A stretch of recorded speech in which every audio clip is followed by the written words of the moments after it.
1980년 518 광주 민주화운동 사건. 강인호 수사일지 7편. 제한장, 폭풍전야. 1980년 5월 15일 서울. 봄비가 내리는 서울시경 강력계 사무실. 강인호와 한지아는 전날 밤 발생한 강도 사건 보고서를 정리하고 있었다. 1979년 1026 사건 이후 정치적 격동기가 계속되고 있었지만 두 사람은 묵묵히 자신들의 일을 해나가고 있었다. 형사님, 이 강도 사건도 뭔가 이상해요. 한지아가 현장 사진을 보며 말했다. 왜 그렇게 생각해요? 범인이 금고는 건드리지 않고 서류만 가져갔어요. 일반적인 강도와는 패턴이 다르죠. 강인호가 사진을 자세히 들여다봤다. 한지아의 관찰력은 여전히 예리했다. 정치적 목적일 가능성도 있겠네요. 요즘 같은 시국에는 모든 게 정치와 연결될 수 있으니까요. 두 사람은 1년 가까이 함께 일하면서 완벽한 호흡을 맞춰가고 있었다. 1026 사건에서 보여준 그들의 파트너십은 더욱 견고해졌다. 하지만 평온한 일상은 오래가지 않았다. 강인호, 한지아. 이성훈 팀장이 급하게 사무실로 들어왔다. 그의 얼굴에는 긴장감이 역력했다. 팀장님, 무슨 일인가요? 즉시 짐을 싸라. 광주로 출장을 가야 한다. 광주요? 갑자기 왜요? 두 사람은 서로를 바라봤다. 갑작스러운 지시였다. 이성훈이 문을 닫고 목소리를 낮췄다. 대학생 실종 사건이다. 하지만 단순한 실종이 아닐 수 있어. 강인호가 고개를 들었다.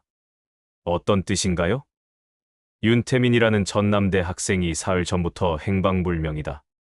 민주화 시위 주도자였는데 한지아가 메모를 하며 물었다. 정치적인 색깔이 있는 실종인가요? 그럴 가능성이 높다. 그런데 문제는 이성훈이 잠시 망설이더니 계속했다. 군부에서도 이 사건에 관심을 보이고 있어. 뭔가 복잡한 상황인 것 같다. 1026 사건 때와 비슷한 느낌인가요? 강인호가 조심스럽게 물었다. 그럴지도 모르겠어. 어쨌든 너희 둘이 가서 조사해달라. 언제 출발해야 하나요? 오늘 오후다. 기차표는 이미 준비했어. 브리핑. 출발 전 이성훈 팀장으로부터 더 자세한 브리핑을 받았다. 윤태민, 21세, 전남대학교 사회학과 3학년이다. 이성훈이 파일을 펼쳐 보였다. 학생회 부회장으로 활동했고 최근 민주화 시위를 주도했어. 사진 속의 윤태민은 날카로운 눈빛을 한 젊은이였다. 5월 12일 저녁을 마지막으로 행방불명됐어. 진고자는 누구인가요? 한지아가 물었다. 여자친구인 이순이라는 학생이야. 그런데 광주 경찰에서는 별로 적극적이지 않더라고. 왜요? 요즘 시국 때문인 것 같아. 학생운동 관련자들에 대해서는 소극적이야. 강인호가 의문을 표했다. 그럼 왜 우리가 가야 하는 건가요? 위에서 지시가 내려왔어. 특별히 너희 둘을 지명해서. 누구에게서요? 이성훈이 잠시 망설이더니 말했다. 정확히는 모르겠지만 꽤 높은 곳에서야. 광주로 향하는 길. 오후 2시, 강인호와 한지아는 광주행 기차에 몸을 맡겼다. 창밖으로는 실록이 우거진 들판이 지나갔지만 두 사람의 마음은 무거웠다. 형사님, 요즘 정치 상황이 좋지 않은데 괜찮을까요? 한지아가 걱정스럽게 말했다. 저도 그게 걱정이에요. 특히 군부가 개입되어 있다면. 한지아가 신문을 펼쳐보며 말했다. 보세요. 계엄령 확대 소식이 나오고 있어요. 실제로 신문 일면에는 비상계엄 전국 확대 기사가 크게 실려 있었다. 전두환이 권력을 장악해 가고 있는 것 같아요. 강인호가 신문을 읽으며 말했다. 1026 이후 전국이 완전히 바뀌었죠. 이런 상황에서 학생 실종 사건이라 단순한 우연은 아닐 거예요. 기차는 남쪽으로 향했다. 두 사람은 무슨 일이 기다리고 있을지 알 수 없었다. 기차 안에서의 대화. 지아, 1026 사건 때를 생각해보니 어떤 느낌이에요? 복잡해요. 진실을 찾았지만 세상에는 알려지지 않았으니까요. 이번에도 그럴 수 있을까요? 한지아가 창밖을 바라보며 대답했다. 모르겠어요. 하지만 우리는 할 일을 해야죠. 그렇죠. 우리는 진실을 찾는 사람들이니까. 두 사람은 서로의 존재가 든든했다. 어떤 어려움이 와도 함께라면 이겨낼 수 있을 것 같았다. 광주의 첫인상. 기차가 광주역에 도착한 것은 오후 6시였다. 역에 내리자마자 두 사람은 평상시와 다른 분위기를 감지했다. 형사님, 공기가 무겁네요. 저도 느껴요. 뭔가 긴장된 분위기예요. 역 주변에는 경찰들이 평소보다 많이 배치되어 있었고 시민들의 표정도 어둡고 경계하는 듯했다. 택시를 타고 숙소로 가봅시다. 택시 기사도 말수가 적었다. 평소 같으면 외지에서 온 손님들에게 이런저런 이야기를 했을 텐데 오늘은 달랐다. 기사님, 요즘 광주 분위기가 어떤가요? 강인호가 조심스럽게 물었다. 글쎄요. 좀 어수선해요. 왜요? 대학생들이 자꾸 시위를 하려고 해서. 그래서 경찰들이 신경을 많이 쓰고 있어요. 많이 시위를 하나요? 요즘은 매일같이요. 특히 전남대 쪽이. 한지아가 관심을 보였다. 혹시 최근에 학생이 실종된 사건 들으셨나요? 기사가 백미러로 두 사람을 바라봤다. 실종이요? 누가요? 윤태민이라는 학생인데. 아, 그 학생. 기사가 말을 멈췄다. 뭔가 아시나요? 별로. 모르겠어요. 기사의 반응이 이상했다. 분명히 뭔가 알고 있는 것 같았지만 말하기를 꺼리는 듯했다. 5월 16일, 첫날 밤. 숙소에 도착한 강인호와 한지아는 우선 상황을 파악하기로 했다. 내일부터 본격적으로 수사를 시작해야겠어요. 우선 순서를 정해봅시다. 한지아가 메모장을 꺼냈다. 첫째, 신고자인 이순희와 면담. 둘째, 윤태민의 친구들과 동료들 조사. 셋째, 마지막 목격 장소인 전남도청 근처 탐문. 넷째, 관련 기관들과 접촉. 계획이 좋네요. 그런데 강인호가 창밖을 바라봤다. 여기 분위기가 심상치 않아요. 조심해야 할 것 같아요. 무슨 일이 일어날 것 같나요? 잘 모르겠지만 1026대와 비슷한 느낌이 들어요.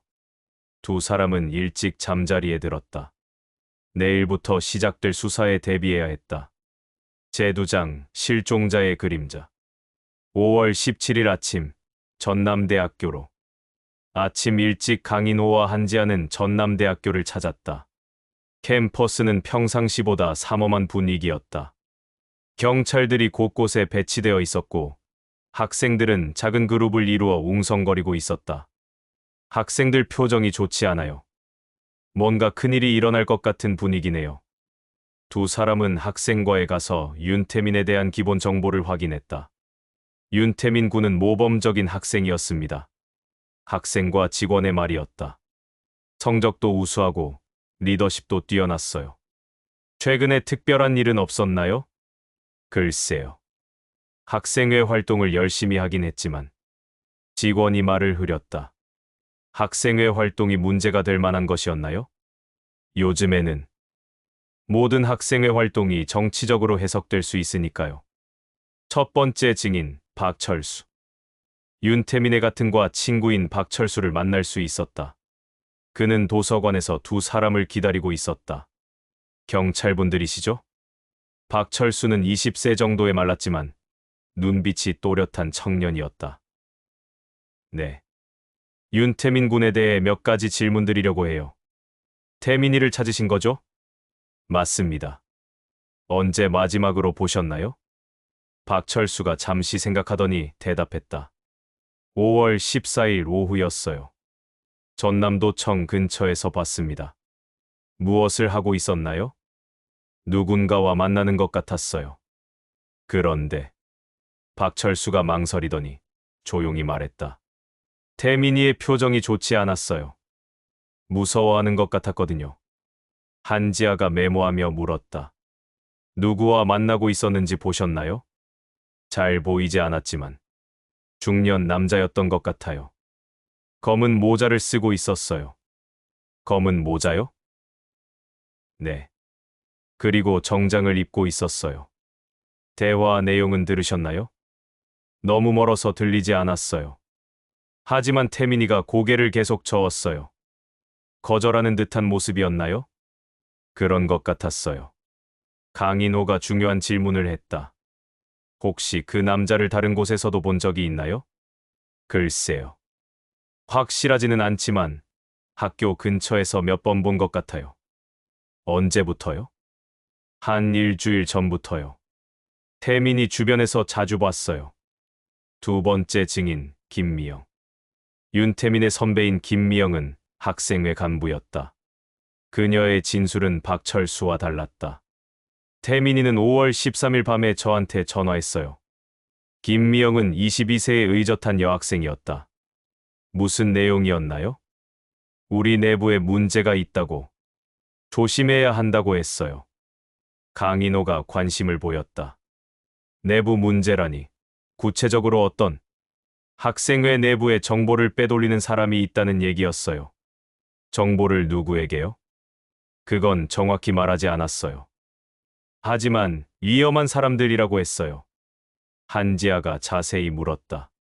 그 후에는 연락이 없었나요? 네. 그게 마지막이었어요. 그런데 김미영이 망설이더니 계속했다. 태민이가 요즘 누군가에게 미행당하고 있다고 했어요. 미행이요? 네. 검은 모자를 쓴 남자가 계속 따라다닌다고 했어요. 추가 증언들. 오후에는 윤태민과 관련된 다른 학생들을 만났다. 학생회 회장 정진우. 태민이는 최근 들어 많이 조심스러워했어요. 회의 때도 주변을 계속 둘러봤고, 동아리 후배 이정미. 선배가 며칠 전에 누구든 믿으면 안 된다고 했어요. 무슨 뜻인지 몰랐는데, 같은 기숙사 룸메이트 최영수. 태민이가 밤에 자주 전화를 받았어요. 통화 후에는 항상 걱정스러운 표정이었죠. 모든 증언에서 공통점이 발견되었다. 윤태민은 최근 누군가를 매우 경계하고 있었고, 특히 검은 모자의 남자에 대해 여러 번 언급했다는 것이었다. 세 번째 증언자 이순희. 가장 중요한 증언은 윤태민의 여자친구 이순희에게서 나왔다. 그녀는 전남대 국문과 2학년으로 윤태민과 1년째 교제하고 있었다. 만남은 캠퍼스 근처의 작은 찻집에서 이루어졌다. 태민이가 사라져서 정말 걱정이에요. 이순희는 눈물을 글썽이며 말했다. 언제부터 이상함을 느꼈나요? 한 달 전부터요. 태민이가 평소와 달랐어요. 어떻게 다른가요?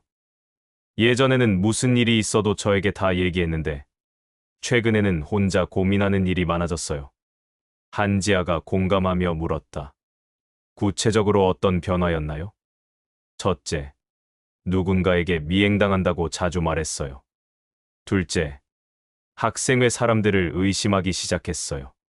셋째, 제게도 조심하라고 계속 당부했어요. 강인호가 중요한 질문을 했다. 마지막으로 만났을 때 특별한 말이 있었나요? 이순희가 눈물을 닦으며 대답했다. 태민이가 사라지기 전날 밤에 이상한 말을 했어요. 어떤 말인가요? 자기가 뭔가 중요한 것을 발견했다고. 하지만 그걸 말하면 위험할 수 있다고 했어요. 그게 뭔지는 말하지 않았나요? 구체적으로는 안 했지만. 순이가 목소리를 낮췄다. 마지막에 검은 모자를 조심하라고 했어요. 모순되는 시간대. 저녁에 숙소로 돌아온 강인호와 한지아는 하루 동안 수집한 증언들을 정리했다. 지아, 뭔가 이상해요. 어떤 부분이요? 시간대가 맞지 않아요. 강인호가 메모를 보며 설명했다. 박철수는 14일 오후에 도청 근처에서 봤다고 했고, 김미영은 13일 밤에 전화를 받았다고 했어요. 그리고 이순희는 12일이 마지막이었다고 했죠. 하지만 공식적인 실종 신고는 12일부터예요. 한지아가 달력을 보며 정리했다. 그럼 윤태민은 12일 이후에도 여러 사람들과 접촉했다는 뜻이에요. 그런데 왜 여자친구에게는 연락하지 않았을까요? 뭔가 위험한 상황에 빠져서 이순희를 보호하려 했을 수도 있어요. 아니면 강인호가 잠시 생각하더니 말했다. 누군가 윤태민을 통제하고 있었을 수도 있어요. 첫날 수사 결론. 오늘 조사 결과를 종합해보면 한지아가 화이트보드에 정리하기 시작했다. 확실한 사실들. 윤태민은 5월 12일 이후 행방불명. 실종 전 한 달간 누군가에게 미행당했음. 검은 모자의 남자에 대해 여러 번 언급. 학생회 내부에 배신자가 있다고 의심. 중요한 정보를 발견했다고 주장. 의문점들. 각 증언자들의 시간대 불일치. 마지막 목격 장소가 전남도청 근처. 실종 신고가 늦어진 이유. 내일은 현장 조사와 관련 기관 접촉을 해야겠어요. 그리고 이 검은 모자의 남자에 대해 더 알아봐야겠고요. 두 사람은 내일의 수사 계획을 세우며 하루를 마무리했다. 제세장, 봉쇄된 도시. 5월 18일, 운명의 날. 다음 날 아침, 광주는 완전히 다른 도시가 되어 있었다. 새벽부터 시작된 계엄군의 강경 진압으로 도시 곳곳에서 충돌이 일어나고 있었다. 형사님, 상황이 심각해요. 한지아가 창밖을 가리켰다. 멀리서 연기가 피어오르고 있었고 사이렌 소리가 끊이지 않았다. 뭐가 일어난 걸까요? 계엄령이 확대되면서 군이 강경 진압에 나선 것 같아요. 텔레비전을 켜자 긴급 뉴스가 나오고 있었다. 비상계엄, 전국 확대. 대학 휴교령. 정치활동 금지. 수사를 계속할 수 있을까요? 강인호가 고민스러운 표정을 지었다. 계속해야 해요. 이런 상황일수록 진실이 더 깊이 묻힐 수 있어요. 하지만 위험하지 않을까요? 위험하더라도 해야 할 일이에요. 두 사람은 조심스럽게 밖으로 나갔다. 변화된 광주의 모습. 거리로 나서자 광주는 전쟁터와 같았다. 계엄군과 시민, 학생들 간의 충돌로 시내 곳곳에서 최루탄 연기가 피어올랐다. 지아, 너무 위험해 보여요. 하지만 가야 해요. 윤태민이 마지막으로 목격된 전남도청 근처에 단서가 있을지도 몰라요. 도청으로 가는 길은 험난했다. 곳곳에서 시위대와 계엄군이 대치하고 있었고 최루탄 때문에 눈물이 계속 흘렀다. 저기 계엄군이 학생들을 진압하고 있어요. 한지아가 충격을 받으며 말했다. 너무 과격해요. 저렇게까지 해야 하나요? 강인호도 마음이 무거웠다. 하지만 그들에게는 해야 할 일이 있었다. 전남도청 근처 조사. 도청 앞 광장은 아수라장이었다. 학생들과 계엄군이 대치하고 있었고 곳곳에서 폭력이 자행되고 있었다. 윤태민이 여기서 마지막으로 목격됐다고 했죠? 네. 박철수의 증언에 따르면 14일 오후에 이 근처에서 검은 모자의 남자와 만났다고 했어요. 두 사람은 주변 상인들을 찾아가 탐문을 시작했다. 혹시 며칠 전에 이 청년을 보신 적 있나요? 윤태민의 사진을 보여주며 물었다. 첫 번째 상인. 요즘 워낙 시끄러워서 잘 기억나지 않네요. 두 번째 상인. 그런 학생이 있었던 것 같기도 하고. 세 번째 상인인 문구점 주인이 확실한 증언을 했다. 아, 그 학생 며칠 전에 봤어요. 언제요? 5월 14일이었을 거예요.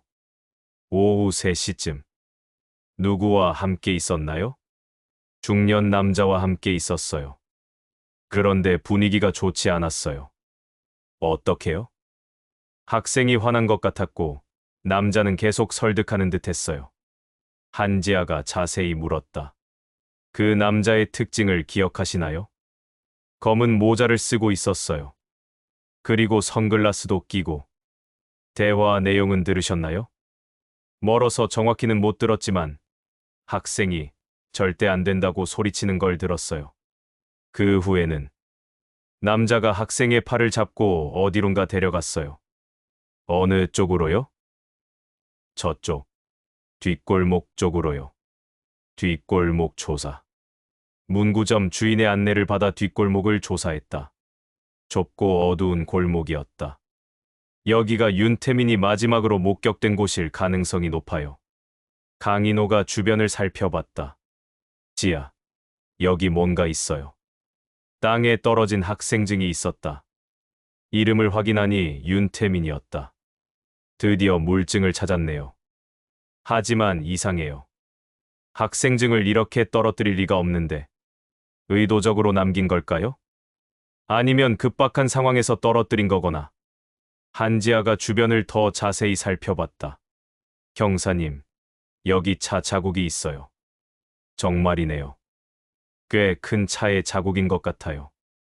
그럼 윤태민이 차에 태워져 어디론가 간 걸까요? 오후의 격화. 오후가 되자 상황은 더욱 악화되었다. 계엄군의 무차별 진압에 분노한 시민들이 스스로 무장하기 시작했다. 저기 시민들이 모이고 있어요. 한지아가 가리킨 곳에는 각종 무기를 든 시민들이 집결하고 있었다. 상황이 심각해지고 있어요. 우리도 위험할 수 있어요. 하지만 강인호는 결단을 내렸다. 그들과 접촉해 봅시다. 윤태민에 대해 뭔가 알고 있을지도 몰라요. 지민군과의 첫 접촉. 두 사람은 조심스럽게 시민들에게 접근했다. 처음에는 경계했지만 경찰 신분증을 보여주자 태도가 바뀌었다. 서울에서 온 경찰이라고요? 지민군 중 한 명이 말했다. 네. 실종 사건을 조사하고 있습니다. 누가 실종됐는데요? 윤태민이라는 전남대 학생입니다. 시민들 사이에서 웅성거림이 일었다. 태민이를 아세요? 물론이죠. 우리 동지예요. 한 중년 남성이 앞으로 나왔다. 저는 최동욱입니다. 이 일대 시민군을 조직하고 있어요. 시민군 지휘부와의 만남. 최동욱의 안내로 임시 지휘소가 된 건물로 갔다. 그곳에는 여러 명의 시민군 지휘관들이 모여 있었다. 윤태민을 찾고 계신다고요? 최동욱이 말했다. 네. 사흘 전부터 실종됐어요. 태민이는 우리의 중요한 동지였어요. 어떤 역할을 했나요? 최동욱이 주변을 살핀 후 조용히 말했다. 정보 수집과 연락 업무를 담당했어요. 한지아가 관심을 보였다. 어떤 정보를요? 계엄군의 동향, 정부의 계획 같은 것들이요. 그런 정보를 어떻게 얻었나요? 최동욱이 망설이더니 중요한 사실을 털어놓았다. 태민이는 양쪽과 연결되어 있었어요. 충격적인 진실. 양쪽이라니요. 지민군과 계엄군, 둘 다 말이에요. 강인호가 놀랐다. 이중 첩자였다는 뜻인가요? 정확히는 모르겠어요. 하지만 태민이가 사라지기 전에 우리에게 중요한 정보를 주려고 했어요. 어떤 정보였나요? 우리 내부에 첩자가 있다는 거였어요. 한지아가 급히 물었다. 누가요? 그걸 밝히기 전에 사라졌어요. 다른 시민군 간부가 추가로 증언했다. 태민이가 마지막에 한 말이 있어요. 뭐라고 했나요? 검은 모자를 조심하라고 했어요. 윤태민의 마지막 행적. 최동욱이 더 자세한 정보를 제공했다. 태민이는 5월 13일 밤에 우리를 찾아왔어요. 무슨 일로요? 긴급 회의를 요청했어요. 뭔가 중요한 발견을 했다고 했어요. 회의가 열렸나요? 아니요. 태민이가 오지 않았어요. 왜요? 14일 낮에 전화가 왔어요. 계획이 바뀌었다고, 며칠 더 시간이 필요하다고. 한지아가 의문을 표했다. 그게 마지막 연락이었나요? 네. 그 후로는 소식이 없었어요. 내부 배신자의 단서. 태민이가 발견했다는 첩자에 대해 더 아시는 게 있나요? 강인호가 물었다. 몇 가지 단서는 있어요. 최동욱이 종이에 뭔가를 적기 시작했다. 첫째, 우리 회의 내용이 자꾸 외부로 새어나갔어요. 둘째, 군의 동향을 미리 아는 사람이 있었어요. 셋째, 특정 작전이 항상 실패로 끝났어요. 그래서 태민이가 조사를 시작한 건가요? 맞아요. 태민이는 정의감이 강해서 배신자를 찾아내려고 했어요. 위험한 기. 한지아가 전체적인 상황을 정리했다. 그럼 윤태민은 시민군 내부의 첩자를 찾다가 위험에 빠진 건가요? 그럴 가능성이 높아요. 최동욱이 어두운 표정을 지었다. 그리고 그 첩자가 태민이를 제거했을 수도 있어요. 하지만 계엄군 쪽에서도 태민이를 노렸을 수 있어요. 강인호가 다른 가능성을 제시했다. 이중 첩자라는 사실이 발각되면서 양쪽 모두에게 위험 인물이 된 거죠. 의심되는 인물들.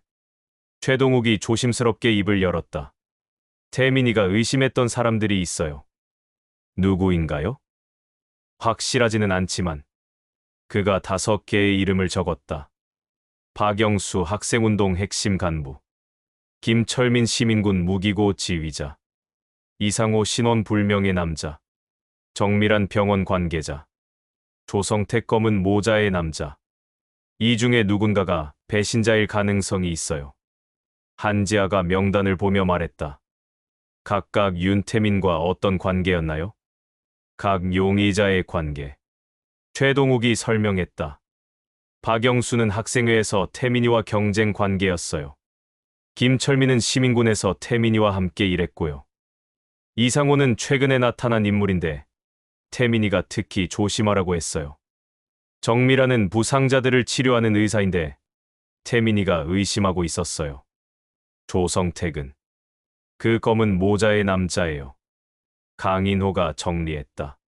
그럼 내일부터 이 5명을 하나씩 조사해봐야겠네요. 병원 조사의 필요성. 그런데 왜 태민이가 병원 의사를 의심했을까요? 한지아가 의문을 표했다. 부상자들의 정보가 외부로 새어나갔을 가능성이 있어요. 최동욱이 설명했다. 시민군 부상자들이 병원에 가면 그 정보가 계엄군에게 전달되는 경우가 있었어요. 그래서 태민이가 병원 관계자를 의심한 건가요? 그렇습니다. 오늘의 수화. 저녁이 되어 숙소로 돌아온 강인호와 한지아는 하루의 성과를 정리했다. 오늘 많은 것을 알아냈어요. 한지아가 메모를 정리하며 말했다. 새로 알게 된 사실들. 윤태민은 시민군과 계엄군 양쪽과 연결된 이중첩자.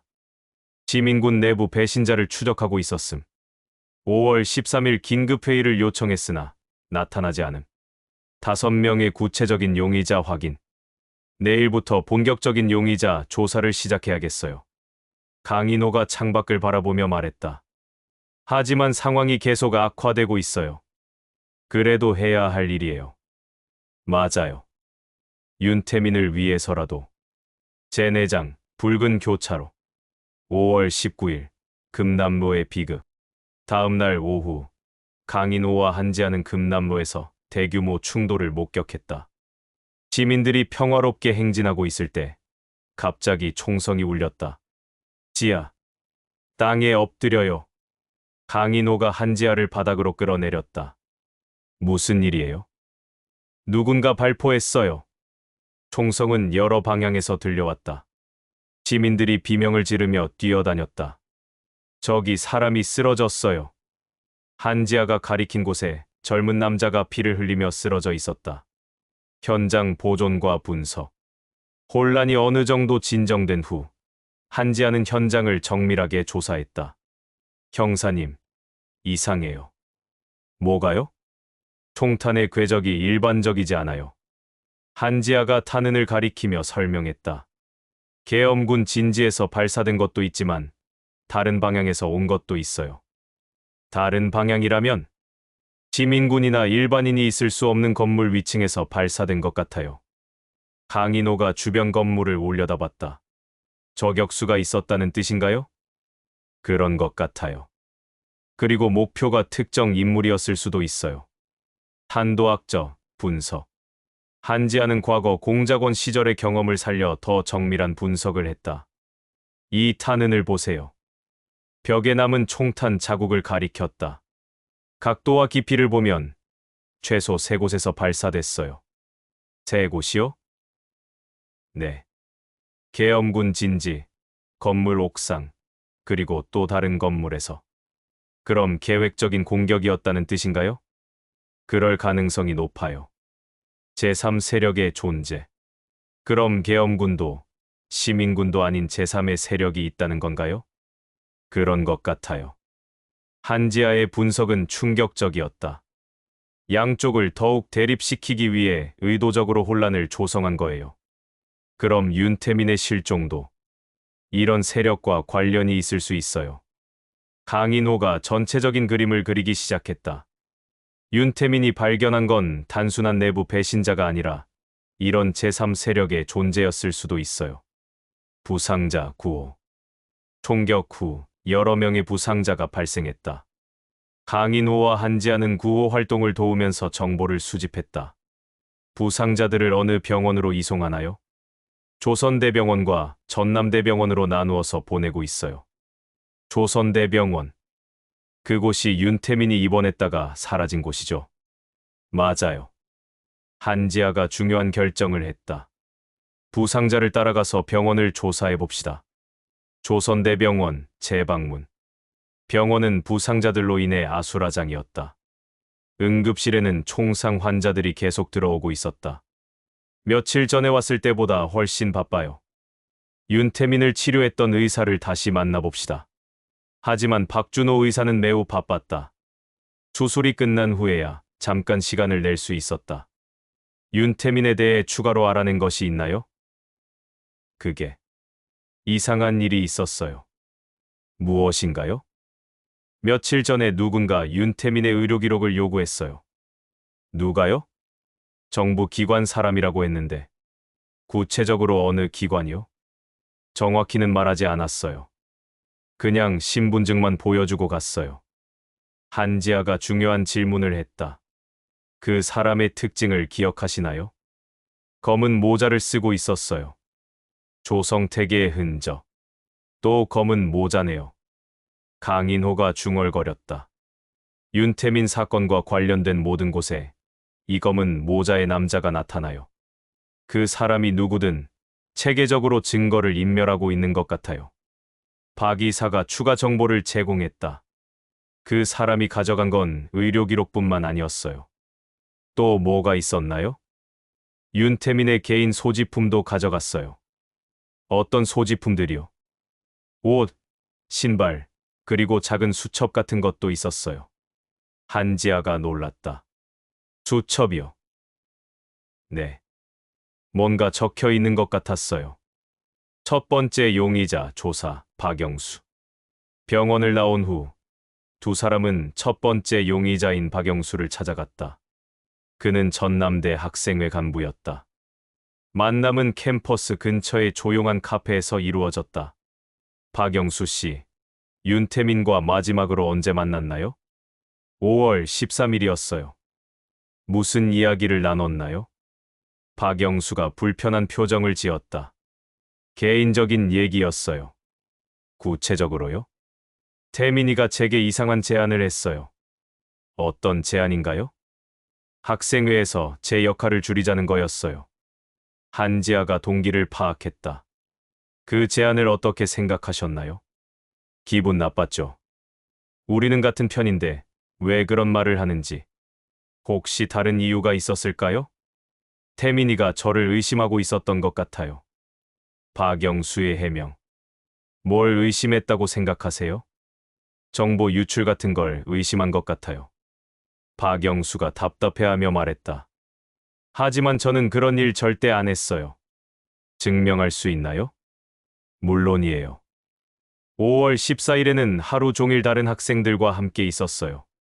어디에서요? 도서관에서 시험 준비를 했어요. 여러 명이 함께였죠. 증인이 있나요? 물론입니다. 필요하면 연결해 드릴 수 있어요. 박영수의 알리바이 확인. 실제로 박영수의 알리바이는 견고했다. 도서관에서 만난 여러 학생들이 그의 증언을 뒷받침했다. 5월 14일 오전 9시부터 오후 6시까지 계속 함께 있었어요. 한 학생의 증언이었다. 중간에 자리를 비운 적은 없었나요? 점심시간에 잠깐 나간 것 외에는 없었어요. 점심시간은 얼마나요? 30분 정도요. 그 시간에 도청 근처까지 갔다 올 수는 없겠네요. 강인호가 결론지었다. 두 번째 용의자 조사 김철민. 다음은 시민군 무기고를 관리하는 김철민이었다. 그는 30대 중반의 건장한 남자였다. 윤태민과는 어떤 관계였나요? 같은 편이었어요. 함께 활동한 지 2달 정도 됐죠. 최근에 특별한 일은 없었나요? 글쎄요. 태민이가 너무 조심스러워했어요. 어떻게요? 회의 때마다 주변을 계속 둘러봤고 혼자서 뭔가 조사하는 것 같았어요. 한지아가 자세히 물었다. 조사한다는 게 무슨 뜻인가요? 우리 내부 사람들에 대해 이것저것 묻고 다녔어요.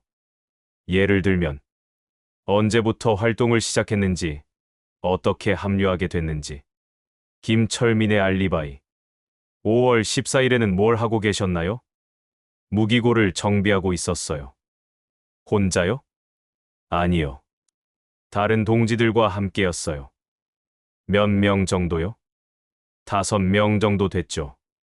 김철민도 확실한 알리바이가 있었다. 여러 명의 증인이 그와 함께 있었다고 증언했다. 하루 종일 무기고에서 작업했어요. 한 증인의 말이었다. 김철민이 자리를 비운 적은 없었나요? 없었어요. 우리가 계속 함께 있었거든요. 세 번째 용의자의 정체 이상호. 이상호에 대해서는 정보가 부족했다. 최동욱도 최근에 나타난 수상한 인물이라고만 했을 뿐이었다. 이상호라는 사람에 대해 더 아는 것이 있나요? 최동욱에게 다시 물었다. 한 달 전쯤부터 우리 주변에 나타나기 시작했어요. 어떤 사람인가요? 30대 초반, 군인 같은 체격이에요. 군인이요? 확실하지는 않지만 걸음걸이나 말투가 그런 것 같았어요. 윤태민과는 어떤 관계였나요? 태민이가 특히 조심하라고 했던 사람이에요. 한지아가 중요한 질문을 했다. 혹시 계엄군과 관련이 있을까요? 그럴 가능성이 있어요. 이상호 추적. 이상호를 찾기 위해 여러 곳을 수소문했다. 하지만 그의 정확한 신원이나 거주지를 아는 사람은 없었다. 마치 유령 같은 사람이에요. 한지아가 말했다. 의도적으로 정체를 숨기고 있는 것 같아요. 그럼 정말로 첩자일 가능성이 높네요. 하지만 어떻게 찾죠? 강인호가 아이디어를 냈다. 윤태민이 마지막으로 목격된 장소에서 기다려보는 건 어때요? 그 사람이 다시 나타날까요? 가능성은 있어요. 증거인멸을 위해 현장을 다시 찾을 수도 있거든요. 제5장, 밀실의 기록. 폐건물에서의 발견. 5월 20일 오전, 강인호와 한지아는 전남도청 근처의 폐건물을 수색했다. 윤태민이 마지막으로 목격된 장소 주변이었다. 이 건물은 언제부터 비어있던 건가요? 근처 상인에게 물었다. 한 달 전부터요. 원래는 작은 사무실들이 있었는데 왜 비게 됐나요? 임대료를 못 내서 모두 나갔어요. 건물은 3층짜리였고 각 층마다 여러 개의 작은 사무실이 있었다. 혹시 최근에 이 건물에 드나든 사람을 본 적 있나요? 글쎄요. 며칠 전에 누군가 들어가는 걸 봤는데 어떤 사람이었나요? 젊은 남자였어요. 학생 같았죠. 3층에서의 발견. 3층을 수색하던 중 한 방에서 중요한 증거를 발견했다. 형사님, 여기 뭔가 있어요. 한지아가 외쳤다. 책상 서랍 속에서 윤태민의 수첩이 나왔다. 드디어 찾았네요. 수첩에는 여러 날짜의 기록이 있었다. 5월 10일 의심스러운 움직임 포착. 5월 11일 K가 군부와 접촉하는 것 목격. 5월 12일 확실한 증거 필요. 5월 13일 위험, 발각된 것 같음. 암호화된 메모. 수첩의 뒤쪽에는 더욱 구체적인 내용들이 적혀 있었다. 검은 모자 5월 20일 금남로 내 옆에 있던 차. 이게 무슨 뜻일까요? 한지아가 다른 페이지를 넘겨봤다. 여기 더 있어요. 신뢰할 수 없다. 누가 진짜 적인가 모든 것이 연결되어 있다. M. 병원에서 정보 유출 의식. L. 계엄군 내부자일 가능성. G. 검은 모자와 연결점 있음. 메모 해독 작업. 이 이니셜들이 누구를 가리키는 걸까요? 강인호가 추리를 시작했다. M은 의사 정밀한일 가능성이 높아요. L은 이상호의 실명일 수도 있고요. G는 조성택이겠죠. 그럼 K는 김철민일 수도 있고 아니면 우리가 아직 모르는 인물일 수도 있어요. 한지아가 중요한 발견을 했다. 형사님, 이 날짜를 보세요. 5월 20일. 그게 오늘이네요. 그럼 오늘 뭔가 일어날 예정이었다는 뜻인가요? 그리고 내 옆에 있던 자라는 표현. 강인호가 깨달았다. 윤태민은 배신자가 바로 자신 옆에 있다는 것을 알고 있었어요. 추가 증거 발견. 수첩 뒤쪽에서 또 다른 중요한 증거를 발견했다. 이건 계엄군 내부 문서의 사본이네요. 한지아가 놀라며 말했다. 문서에는 윤태민 제거 작전이라는 제목이 적혀 있었다. 작전명 침무. 실행일 5월 14일. 담당자 조성택.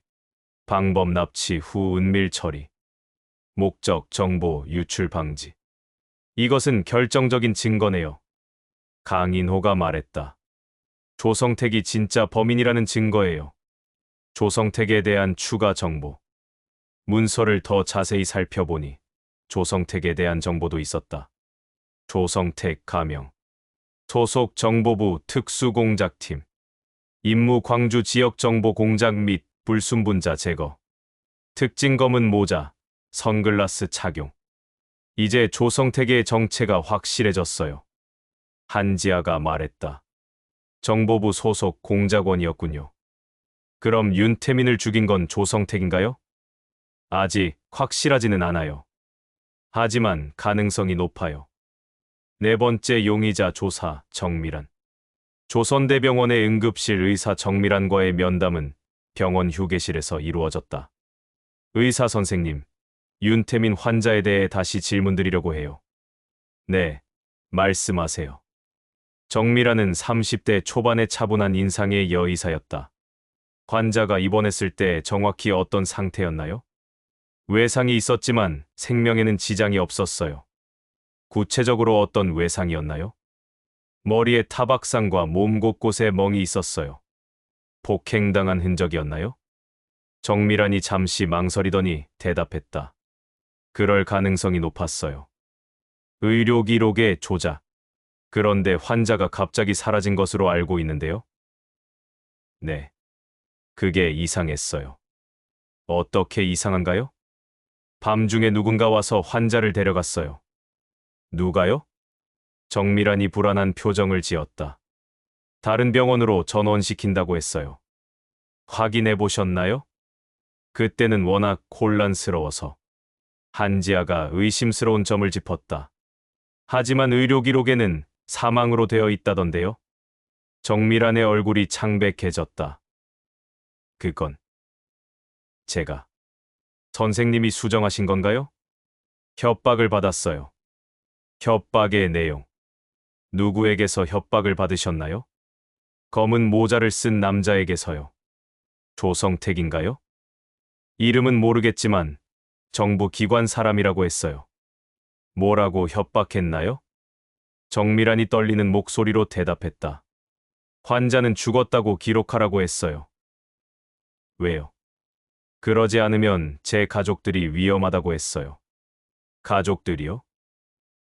네. 부모님과 남동생 사진을 보여주면서 강인호가 분노했다. 그런 식으로 협박을 했다고요? 네. 그래서 어쩔 수 없이 기록을 수정했어요. 정밀한의 추가 증언. 그 남자가 또 다른 요구를 했나요? 윤태민의 개인 소지품을 모두 가져갔어요. 어떤 것들을요? 옷, 신발, 그리고 작은 수첩. 한지아가 놀랐다. 수첩이요? 네. 뭔가 중요한 것 같았어요. 그 남자가 특히 그것을 찾고 있었거든요. 하지만 우리가 수첩을 찾았어요. 강인호가 말했다. 그럼 조성택이 가져간 건 가짜였을 수도 있겠네요. 아니면 윤태민이 진짜 수첩을 미리 숨겨둔 거일 수도 있고요. 정밀한의 동기. 선생님, 혹시 윤태민을 직접 해치려고 생각해 본 적은 없나요? 한지아가 조심스럽게 물었다. 그런 생각은 절대 해본 적 없어요. 하지만 협박을 받은 후에는 어땠나요? 무서웠지만 환자를 해치려고는 생각하지 않았어요. 증명할 수 있나요? 제가 의사예요. 환자를 치료하는 것이 제 의무입니다. 정밀한의 진술은 진실한 것 같았다. 그녀는 협박의 피해자였지, 가해자는 아니었다. 다섯 번째 용의자의 정체. 조성택에 대한 정보가 가장 중요했다. 하지만 그의 행방은 묘연했다. 조성택을 어떻게 찾을까요? 한지아가 고민하며 말했다. 그는 우리를 피해 다니고 있을 거예요. 하지만 분명히 광주에 있을 거예요. 강인호가 확신했다. 임무가 끝나지 않았으니까요. 함정 작전. 그럼 우리가 함정을 놓는 건 어때요? 한지아가 제안했다. 어떤 함정이요? 조성택이 관심을 보일 만한 미끼를 놓는 거예요. 예를 들면 윤태민의 수첩을 찾았다고 소문을 내는 거예요. 강인호가 위험성을 지적했다. 하지만 그럼 우리도 위험해질 수 있어요. 위험하지만 다른 방법이 없어요. 제6장 5명의 용의자. 용의자들의 소집. 5월 21일 강인호와 한지아는 5명의 용의자들을 한자리에 모았다. 장소는 시민군이 점거한 도청 건물의 한 회의실이었다. 참석자 박영수 학생운동 간부, 김철민 시민군 무기고 지휘자, 이상호 신원불명 남자, 정밀한 병원 의사, 조성택은 불참 행방불명. 여러분을 모신 이유는 윤태민 실종 사건과 관련해서입니다. 강인호가 단호하게 말했다. 윤태민은 단순히 실종된 것이 아니라 의도적으로 제거되었습니다. 이상호의 정체 폭로. 회의가 시작되자 이상호가 뒤늦게 나타났다. 그는 30대 초반의 건장한 체격에 날카로운 눈빛을 가진 남자였다. 늦어서 죄송합니다. 당신이 이상호 씨군요. 네, 맞습니다. 한지아가 예리하게 관찰했다. 직업이 무엇인가요? 사업을 하고 있습니다. 무슨 사업이요? 무역업입니다. 하지만 이상호의 말투와 자세에서 군인 특유의 습관이 느껴졌다. 정말 무역업자인가요? 강인호가 의심스럽게 물었다. 네, 물론입니다. 각자의 알리바이 재검토. 5월 14일, 윤태민이 실종된 그날 각자 어디에 있었는지 다시 확인하겠습니다. 박영수. 도서관에서 공부했습니다. 여러 명의 증인이 있어요. 김철민. 무기고에서 동지들과 함께 작업했습니다. 정밀한. 병원에서 근무했습니다. 근무표가 있어요. 이상우. 사무실에서. 혼자 일했습니다. 혼자요? 한지아가 추궁했다. 네. 그날은 직원들이 모두 외근을 나갔어요. 증명할 수 있나요? 글쎄요. 혼자 있었으니까. 이상호의 알리바이만 불완전했다. 윤태민의 수첩 공개. 강인호가 윤태민의 수첩을 꺼냈다. 이것은 윤태민의 수첩입니다. 모두가 놀란 표정을 지었다. 여기에 중요한 단서들이 적혀 있습니다. 내 옆에 있던 자라는 표현이 나옵니다. 강인호가 참석자들을 바라보며 말했다. 윤태민은 자신을 배신할 사람이 바로 옆에 있다는 것을 알고 있었습니다. 이상호의 동요. 수첩 내용이 공개되자 이상호가 눈에 띄게 동요하기 시작했다. 그런 수첩이 진짜인가요? 의심의 여지가 없습니다. 한지아가 단호하게 말했다. 그리고 여기에 당신에 대한 언급도 있어요. 저요. 계엄군 내부자일 가능성이라고 되어 있어요. 이상호의 얼굴이 창백해졌다. 엘이 저라는 증거는 없잖아요. 결정적 증거 제시. 그럼 이건 어떻게 설명하시겠어요? 강인호가 계엄군 내부 문서를 꺼냈다. 윤태민 제거 작전 문서입니다. 여기에 이상호라는 이름이 나와 있어요. 실제로 문서에는 협력자 이상호 장교라고 적혀 있었다. 장교요? 다른 참석자들이 놀랐다. 당신이 계엄군 장교였군요. 이상호의 자백. 더 이상 버틸 수 없게 된 이상호가 마침내 입을 열었다. 네. 저는 계엄군 정보장교입니다. 그럼 처음부터 거짓말한 건가요? 임무였습니다. 무슨 임무요? 시민군에 침투해서 정보를 수집하는 거였어요. 한지아가 핵심을 짚었다. 그럼 윤태민이 당신의 정체를 알아낸 건가요? 그렇습니다. 윤태민과 이상호의 마지막 만남. 5월 14일에 윤태민과 만났나요? 네. 태민이가 저를 불러냈어요. 어디서요? 전남도청 근처 뒷골목에서요. 무슨 이야기를 했나요? 이상호가 고개를 숙이며 말했다. 태민이가 제 정체를 알아냈다고 했어요. 그때 당신은 뭐라고 했나요?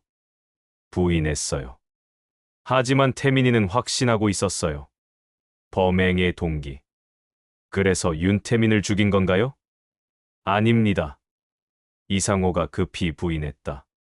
저는 죽이지 않았어요. 그럼 누가 죽인 건가요? 조성택이라는 사람이 나타났어요. 조성택이요? 네. 저에게 태민이를 넘기라고 했어요. 조성택의 개입. 조성택이 어떻게 나타난 건가요? 미리 약속된 것 같았어요. 무슨 뜻이에요? 태민이와 제가 대화하는 걸 지켜보고 있다가 나타났어요. 한지아가 중요한 질문을 했다. 그럼 조성택이 당신들을 미행하고 있었다는 뜻인가요? 그런 것 같았어요. 그 후에는 어떻게 됐나요? 조성택이 태민이를 차에 태워서 어디론가 갔어요. 저항하지 않았나요? 태민이가 저항했지만 조성택이 총을 겨누었어요. 공범 관계. 그럼 당신도 공범인 건가요? 강인호가 추궁했다. 저는 명령을 따를 수밖에 없었어요. 누구의 명령이요? 상부의 명령이었어요. 구체적으로 누구요? 그건 말할 수 없어요. 이상호가 끝까지 상부를 보호하려 했다. 윤태민의 최후. 윤태민이 그 후 어떻게 됐는지 아시나요? 조성택이 처리했을 거예요. 처리했다는 게 무슨 뜻인가요? 죽였다는 뜻입니다. 회의실에 무거운 침묵이 흘렀다. 시체는 어디에? 모릅니다. 조성택이 혼자 했어요. 나머지 용의자들의 반응. 이상호의 자백을 들은 나머지 용의자들의 반응은 다양했다. 박영수. 정말 충격이에요. 이상호 씨가 첩자였다니. 김철민. 우리를 속였군요. 얼마나 많은 정보를 빼돌렸는지. 정밀한. 그럼 조성택과 이상호가 한패였다는 건가요? 조성택의 행방. 조성택은 지금 어디에 있나요? 한지아가 이상호에게 물었다. 모릅니다. 그 사람은 언제나 혼자 움직여요. 연락 방법은 저쪽에서 연락해와요. 제가 연락할 수는 없어요. 그럼 어떻게 찾죠? 강인호가 고민했다. 기다릴 수밖에 없어요. 조성택이 먼저 나타날 때까지. 이상호의 후회. 이상호 씨, 후회하지 않나요? 정밀한이 물었다. 매일 후회하고 있어요. 그럼 왜 그런 일을 했나요? 명령이었어요. 군인은 명령을 따라야 하니까. 하지만 무고한 사람이 죽었어요. 이상호가 고개를 숙였다. 죄송합니다. 정말 죄송합니다. 새로운 전개. 그때 회의실 문이 열리면서 최동욱이 급히 들어왔다. 큰일 났어요. 무슨 일인가요? 조성택이 나타났어요.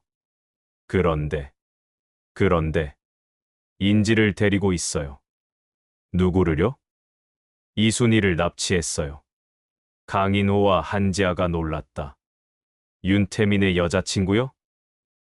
네. 그리고 우리에게 메시지를 보냈어요. 조성택의 메시지. 어떤 메시지요? 최동욱이 종이를 건네주었다. 윤태민의 수첩과 관련 증거를 모두 가져오라. 그렇지 않으면 이순이도 같은 운명을 맞을 것이다. 만날 장소는 오늘 밤 10시 무등산 중터. 한지아가 위험성을 지적했다. 함정일 가능성이 높아요. 하지만 가야 해요. 강인호가 결심했다. 무고한 사람을 구해야 하니까요. 제7장 진실의 조각. 무등산으로의 출발. 5월 21일 오후 9시 강인호와 한지아는 무등산을 향해 출발했다. 조성택과의 마지막 대결을 위한 준비였다. 형사님, 정말 위험할 것 같아요. 저도 알고 있어요. 하지만 선택의 여지가 없어요. 차 안에서 두 사람은 마지막 점검을 했다.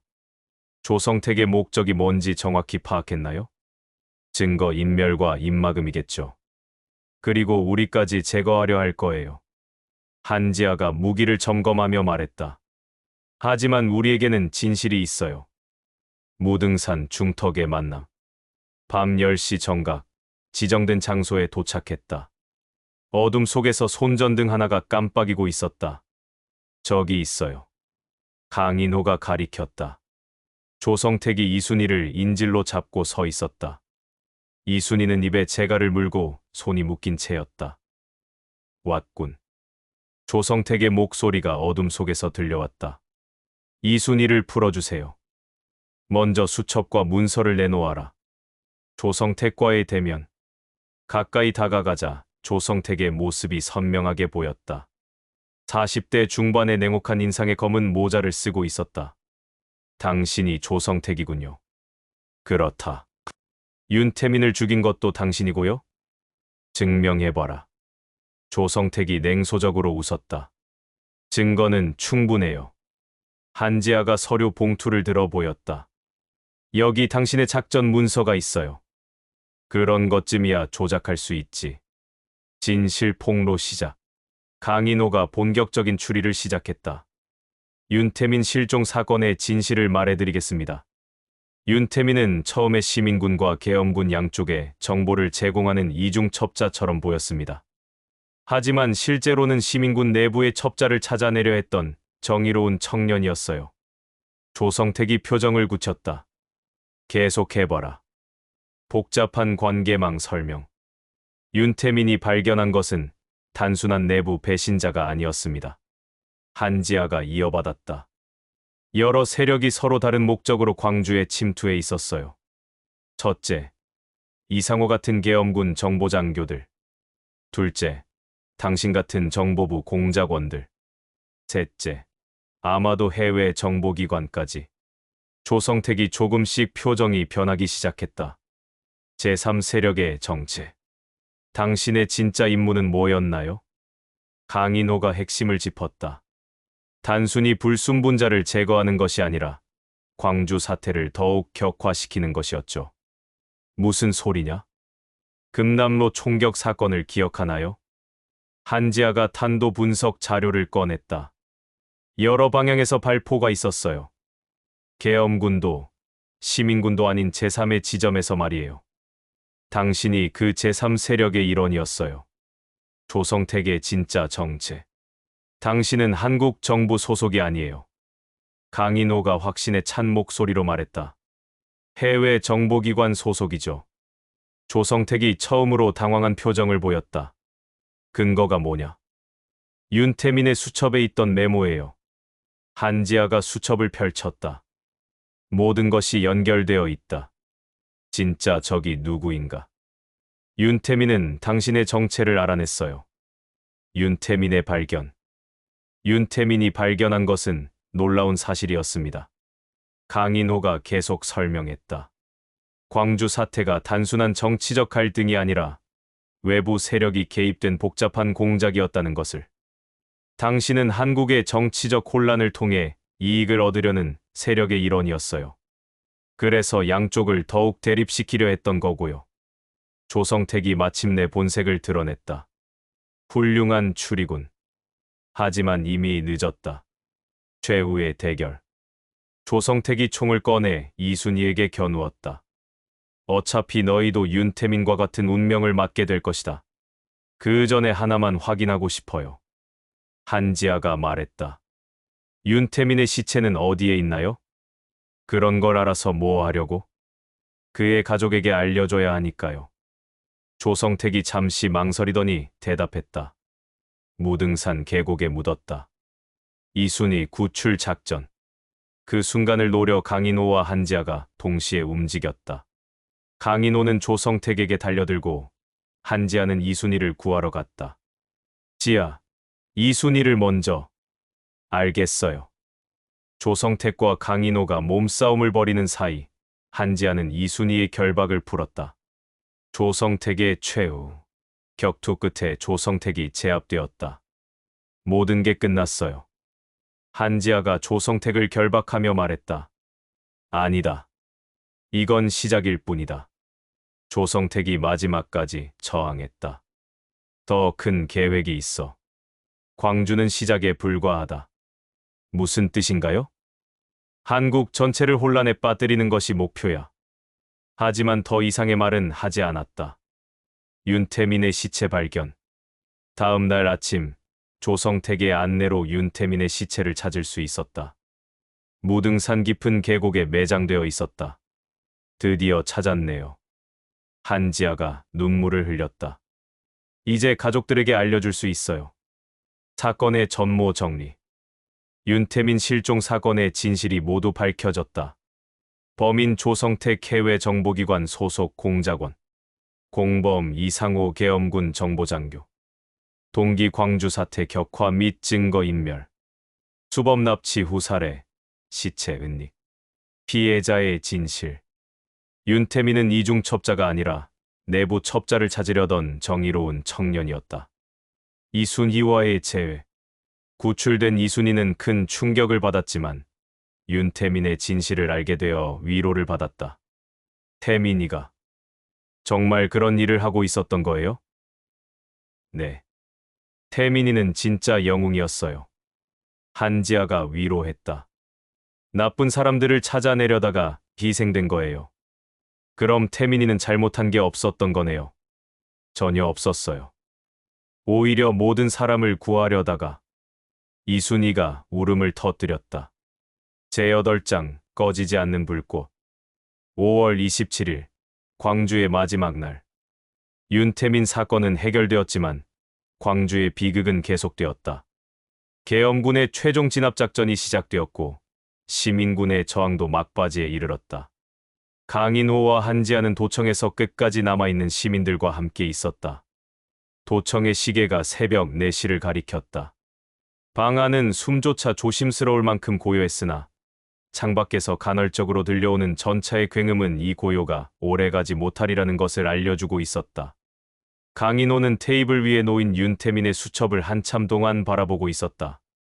수첩은 얇았지만 그 안에 담긴 진실의 무게는 총칼보다 무거웠다. 형사님. 한지아가 낮게 불렀다.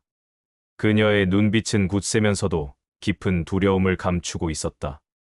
만약 우리가 이걸 지켜내지 못하면 태민의 죽음은 아무 의미도 없어지는 걸까요? 강인호는 고개를 저었다. 그러나 대답은 쉽지 않았다. 아니, 의미가 사라지는 게 아니야. 단지 세상이 외면할 뿐이지. 하지만 언젠가 이 기록은 다시 빛을 볼 거야. 그 순간 문 앞에서 총구가 부딪히는 소리가 났다. 남은 시민군 몇몇은 총을 움켜쥐고 서로를 바라봤다. 그들 모두는 끝을 알고 있었다. 끝까지 싸워야 한다. 누군가 떨리는 목소리로 외쳤다. 그러나 또 다른 이는 담담히 속삭였다. 우린 이미 역사의 한 페이지야. 살아남는다면 진실을 말해야지. 강인호는 수첩과 문서를 방수천에 싸서 금고에 넣고 도청 지하의 벽돌 틈새에 숨겼다. 손끝이 떨렸다. 마치 그것이 윤태민의 마지막 숨결을 지켜주는 행위인 듯했다. 총성이 점점 가까워졌다. 창문이 산산조각 나고 석재 벽이 튀어나갔다. 사람들의 비명이 얽혔다. 형사님, 이젠 한지아가 속삭였다. 그녀의 얼굴에는 눈물이 번졌지만 눈동자는 결연했다. 강인호는 그녀의 손을 꽉 잡았다. 끝까지 함께다. 계엄군이 들이닥쳤다. 차가운 총구가 방 안을 가득 메웠다. 순간의 침묵 속에서 인호는 자신이 모아온 퍼즐 조각들을 마지막으로 되짚었다. 윤태민은 첩자를 추적하다가 사라졌다. 검은 모자는 정보기관의 이중 요원이었다. 계엄군 내부 명령서는 침묵이라는 이름으로 진실을 묻으려 했다. 그는 이미 답을 알고 있었다. 하지만 그것을 입 밖으로 내는 순간 목숨은 끝날 것이다. 진실은 인호가 중얼거렸다. 그러나 이어진 건 그의 목소리가 아니라 기관총의 연발음이었다. 정적. 총성이 멎은 뒤 방 안은 차갑게 가라앉았다. 피 냄새와 화약 냄새가 섞여 흐릿한 안개처럼 맴돌았다. 강인호와 한지아는 계엄군에 의해 끌려나갔다. 그러나 그들의 얼굴에는 이상한 빛이 남아 있었다. 두려움이 아닌 지켜야 할 것을 지켰다는 안도의 빛이었다. 도청 한편 벽돌 틈새에 숨겨진 작은 수첩은 여전히 제자리에 있었다. 아무도 눈치채지 못한 채 어둠 속에서 조용히 숨쉬고 있었다. 며칠 뒤 전국의 신문에는 광주 폭도 진압 성공이라는 제목의 기사가 대서특필되었다. 윤태민의 이름은 어디에도 실리지 않았다. 한지아는 그 기사를 읽으며 눈을 감았다. 세상은 이렇게 기록되는군요. 강인호가 낮게 대답했다. 그래도 우린 알지. 그리고 언젠가 이 도시의 불꽃이 다시 켜질 거야. 창밖은 잿빛이었지만 그 위로 작은 햇살이 흘러들고 있었다. 그것은 마치 광주의 희생과 진실이 꺼지지 않는 불꽃처럼 남아있음을 알려주는 듯했다. -7편완